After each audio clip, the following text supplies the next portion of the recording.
এবার শুভেন্দু অধিকারীর আরো একটা বক্তব্য শোনাবো। গোটা ঘটনা হয়েছে মমতার নির্দেশে।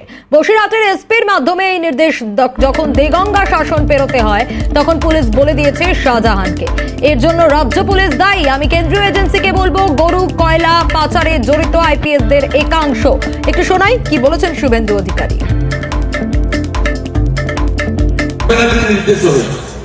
শাহজাহানের সব ফোন আপনি যদি সিজ করেন তাহলে পেয়ে যাবেন বসিরহাটের এসপি যোগী থমাস, তার মাধ্যমে মমতা ব্যানার্জি নির্দেশ দিয়েছে 12 এবং ওরা যে বেরিয়েছে ইডি আইটি এনআইএ সিবিআই রেডের খবর কেউ পায় না। পুলিশ বলে দিয়েছে যখন ওরা দেগঙ্গা বা শাসন ক্রস করছে তখন পুলিশ বলে দিচ্ছে এই দিকে যাচ্ছে। এর জন্য তো রাজ্য পুলিশ দায়ী। আমি কেন্দ্রীয় এজেন্সিকে বলবো কয়লাতে গরুতে এত পুলিশ অফিসারের নাম ইনভলভ আছে, আপনারা ওদের বাড়িতে রেড করছেন না কেন? পাঞ্জাবে গতকাল 3 জন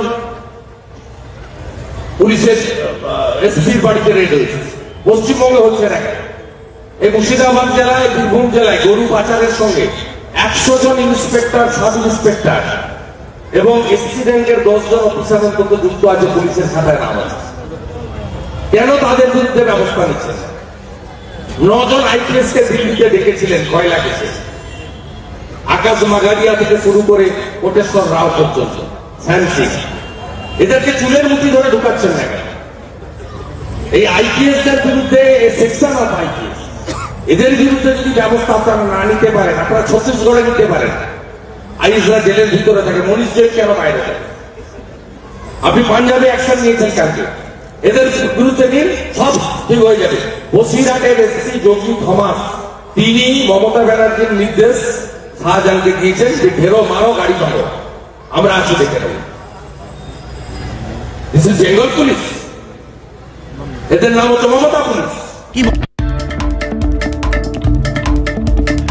গোটা ঘটনা হয়েছে মমতা বন্দ্যোপাধ্যায়ের নির্দেশে।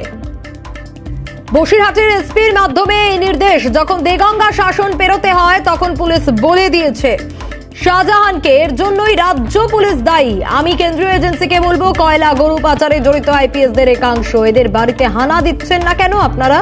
গতকাল পাঞ্জাবে 2 এসপির বাড়িতে তল্লাশি, এই রাজ্যে কেন হচ্ছে না? আকাশ মাগারিয়া থেকে কোটেশ্বর রাও, এদের চুলের মুঠি ধরে ঢোকাচ্ছেন না কেন? প্রশ্ন বিরোধী দলনেতার।